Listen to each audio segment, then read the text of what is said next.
Shalom, que Dieu vous bénisse en Christ. Vous êtes en train de regarder 15 minutes avec les capitaines de Israël unis en Christ. Aujourd'hui, le sujet sera la dîme. Est-ce qu'on doit payer la dîme? Est-ce qu'on doit donner la dîme au pasteur dans l'église? Parce que il utilise la Bible pour dire que nous devons leur donner 10%. Mais on va lire pour voir si vraiment on doit donner la dîme. Ok? On va commencer à Malachie 3. Parce que c'est le chapitre qu'on utilise dans l'église pour dire qu'on doit donner les dîmes. Malachie chapitre 3, le verset 8. Ça dit, un homme volera-t-il Dieu? Cependant, vous m'avez volé. Mais vous dites, en quoi t'avons-nous volé? Dans les dîmes et dans les offrandes. Vous êtes maudite de malédiction, car vous m'avez volé, c'est-à-dire la nation entière. Les pasteurs utilisent ces deux versets pour faire quoi? Pour nous faire peur. Parce que vraiment, si on dit qu'on aime le Seigneur, on ne veut pas voler le Seigneur. On ne veut pas être maudit à cause qu'on n'a pas donné ce qu'on devait donner au Seigneur. À cause de ça, les pasteurs ont utilisé ces deux versets pour nous faire peur. Et à cause de ça, on donne tout au pasteur. Mais on va continuer à lire pour savoir est-ce que la dîme a aucun rapport avec l'argent. Et ensuite, est-ce qu'aujourd'hui on doit donner la dîme? On va continuer à lire. Le verset 10 dit, apportez tous les dîmes dans les maisons, apportez tous les dîmes dans les magasins du temple, afin qu'il y ait de la nourriture dans ma maison. Prêtez attention bien. La Bible nous a dit d'apporter les dîmes dans les magasins du temple afin qu'il y ait quoi? De la nourriture. De la nourriture. Ça veut dire que la dîme parle de quoi? Non pas d'argent, mais de la nourriture. Pourquoi? Parce que les prêtres ne travaillaient pas. Ils faisaient les sacrifices pour nous dès l'aube du matin jusqu'au soir. Ça veut dire que quand on a amené les dîmes, qui étaient des choses alimentaires, on devait leur donner 10%. Et ils devaient manger et mettre les restes dans les magasins afin qu'ils puissent avoir de quoi à manger durant la semaine. Ok, allons-y. Apportez toutes les dîmes dans les magasins du temple afin qu'il y ait de la nourriture dans ma maison. Et dès maintenant, éprouvez-moi en cela, dit le Seigneur des armées. Si je ne vous ouvre pas les fenêtres du ciel. De quoi que ça se parle? Les fenêtres du ciel. Quand le Seigneur ouvre les fenêtres du ciel, ça fait la pluie va tomber. C'est ce qui s'est arrivé durant les temps de Noé. Et quelle sorte de bénédiction est ça? Si on fait des récoltes, on a besoin de la pluie. Sans la pluie, on ne peut pas récolter la terre. C'est pour ça que la dîme, ça fait partie de quoi? Des choses alimentaires. Si on donne 10% de nos récoltes, le Seigneur, durant toute l'année, la pluie va tomber et comme ça, nos jardins seront bénis. Continuons-nous. C'est-à-dire, je vais relire dès le commencement, le verset 10. Apportez toutes les dîmes dans les magasins du temple afin qu'il y ait de la nourriture dans ma maison. Et dès maintenant, éprouvez-moi en cela, dit le Seigneur des armées, si je ne vous ouvre pas les fenêtres du ciel. Et si je ne verse pas sur vous une bénédiction, en sorte qu'il n'y en aura pas assez de place pour le recevoir. Verset 11. Et je reprimerai pour l'amour de vous le dévoreur. Le dévoreur, ça parle de quoi? Ça dit ensuite, et il ne vous détruira pas les fruits de votre sol. Les chenilles, les criquettes, ces sortes d'animaux détruisent les récoltes. La bénédiction qu'on aura du fait qu'on a apporté les dîmes dans le temple, c'est qu'on va y avoir la pluie et les chenilles et les criquettes ne vont pas dévorer les jardins. C'est ça la bénédiction. Mais aujourd'hui dans l'église, on dit que si tu vas pour 10%, le Seigneur va te donner beaucoup d'argent et tu seras vraiment riche. Non, point du tout. Ça ne parle pas de cela. Ça fait partie du loi sacrificielle.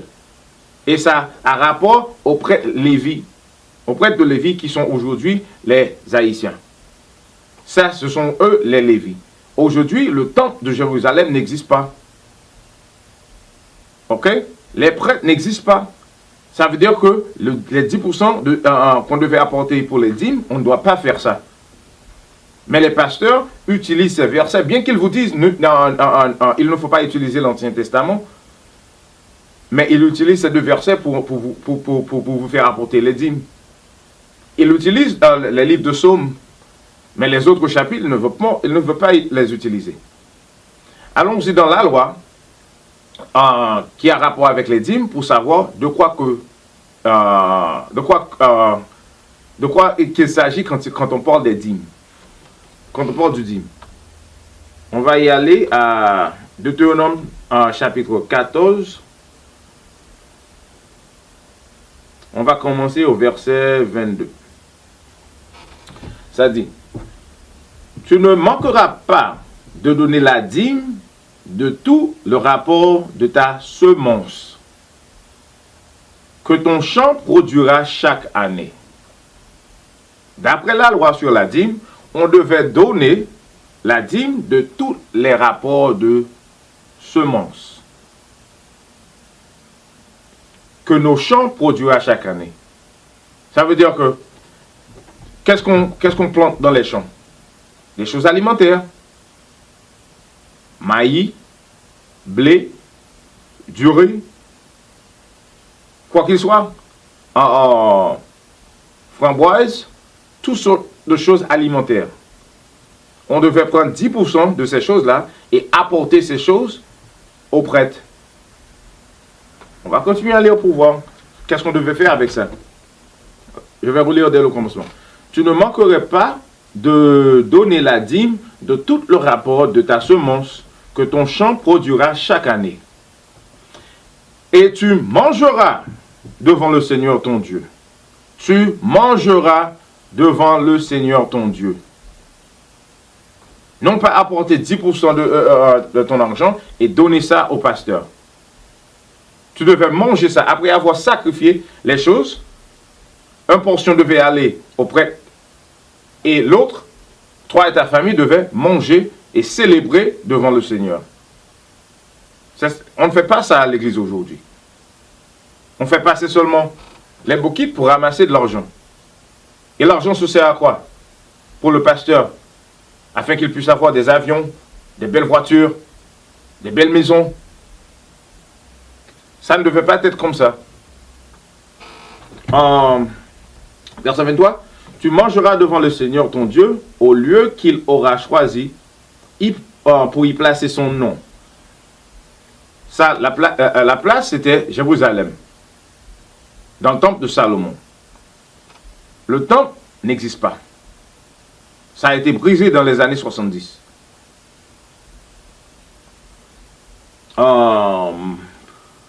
Oui.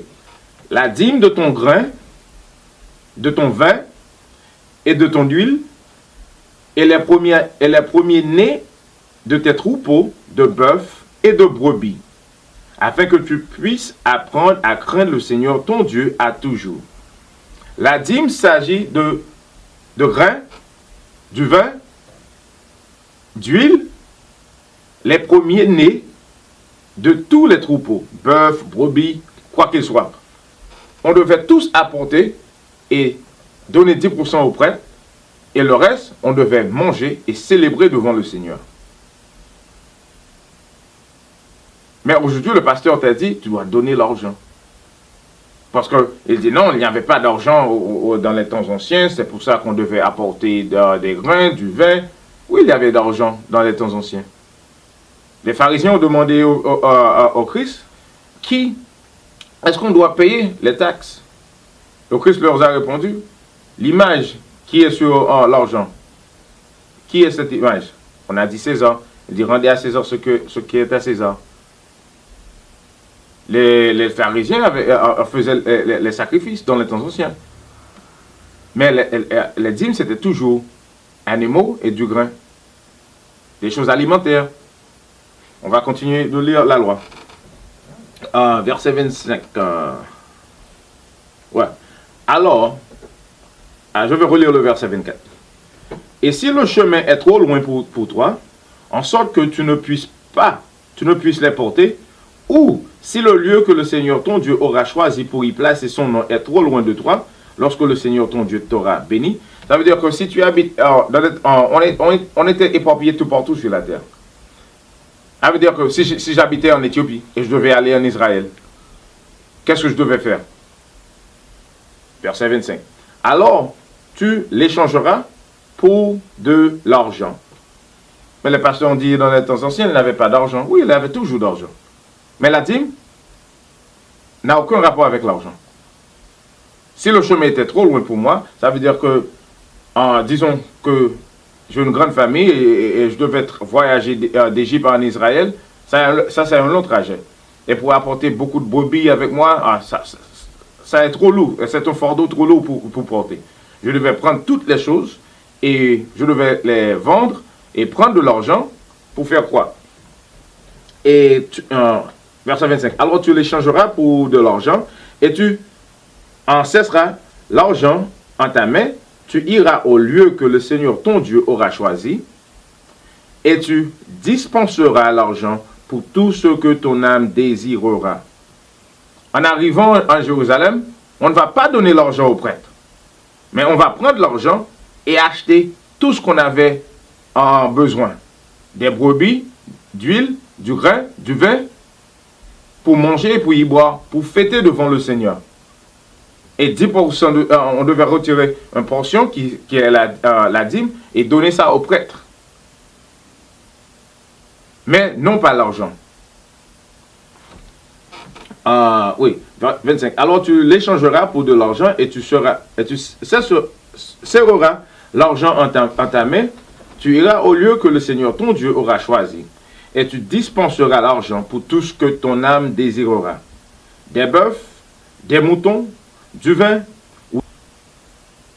On avait l'habitude de boire. Mais aujourd'hui, les adventistes disent on ne doit pas boire. On ne doit pas boire des boissons fortes. Mais le Christ a bu. Ce qu'on ne doit pas faire, c'est on ne doit pas boire trop de boissons fortes pour perdre la connaissance. On ne doit pas faire ça. On doit toujours avoir la maîtrise de soi-même. Mais on peut boire des boissons fortes. Je vais relire le verset 26. Et tu dispenseras l'argent pour tout ce que ton âme désirera, des bœufs, des moutons, du vin ou des boissons fortes, ou pour tout ce que ton âme désirera. Et tu le mangeras là, devant le Seigneur ton Dieu. Et tu te réjouiras, toi et ta famille. Vous voyez bien, mes amis, on devait fêter devant le Seigneur avec les dîmes. Manger et buvez et donner 10% au prêtre et fêter devant le Seigneur. Non pas aller à l'église et on fait passer les baskets et puis on met les 10% là-dedans. Non, point du tout. Verset 27. Et tu n'abandonneras pas le Lévite qui est dans tes portes, parce qu'il n'a pas de portion ni d'héritage avec toi. On ne devait pas oublier de donner les 10% aux Lévites, parce que dans les temps anciens, les Lévites s'en occupaient des choses sacrificielles. Et ils faisaient des sacrifices dès l'aube du matin jusqu'au soir. En tant que on avait l'habitude de donner à eux de quoi à manger. C'est pour ça que les 10% étaient en existence. Allons lire dans le Nouveau Testament pour savoir que si on doit toujours observer ces règlements. Donne-moi une seconde. On va aller dans le livre d'Hébreux. Hébreux chapitre 10. On va commencer au verset 4. Donne-moi une seconde. Hébreux chapitre 10, le verset 4. Car il n'est pas possible que le sang des taureaux et des chèvres ôte les péchés. C'est pourquoi quand il vient dans le monde, il dit, tu n'as voulu ni sacrifice, ni offrande, mais tu m'as préparé un corps. En venant sur la terre, le Christ a dit, que le Seigneur n'a pas besoin des sacrifices. Parce que les sacrifices ne pouvaient pas vraiment retirer les péchés. C'est pour ça que le Christ était venu pour présenter son corps comme sacrifice. Verset 6. Tu n'as eu aucun plaisir dans les offrandes brûlées, ni au sacrifice pour le péché. Le Seigneur n'a pas pris plaisir dans ces choses-là. Verset 7. Alors, j'ai dit, voici, je viens. Il est écrit de moi dans le volume du livre pour faire ta volonté, ô Dieu. Le Christ était venu pour faire la volonté de Dieu. Quelle était la volonté de Dieu? Que le Christ devait être mis à mort comme sacrifice pour le peuple d'Israël. Après la mort du Christ, les lois sacrificielles ont été abolies. Les dîmes font partie des lois sacrificielles. Ça veut dire que les lois sacrificielles ont été abolies. Ça veut dire qu'on ne doit pas donner les 10%. Et les 10% n'étaient jamais l'argent. J'espère que vous avez compris et mettez en pratique. Cessez de donner les 10% au pasteur. Parce que d'après la Bible, ça a été aboli. Avec ça, je vous dis, shalom, que Dieu vous bénisse.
It's so hard to serve God. And why when I say that I'm a Jew, it sound odd. For years I've been walking around saying that I'm a black man. I ain't saying that no more, it sounds wrong, man. This is Bishop Nathaniel of Israel United in Christ.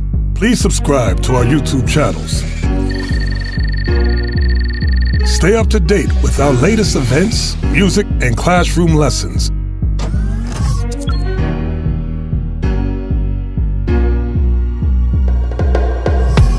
IUIC plans to continue visiting different countries where this gospel has not been preached before. IUIC needs your help in pushing this truth.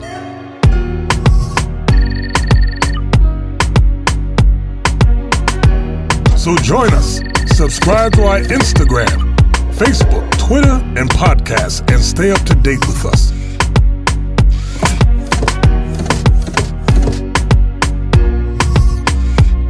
For more information, please visit www.israelunite.org.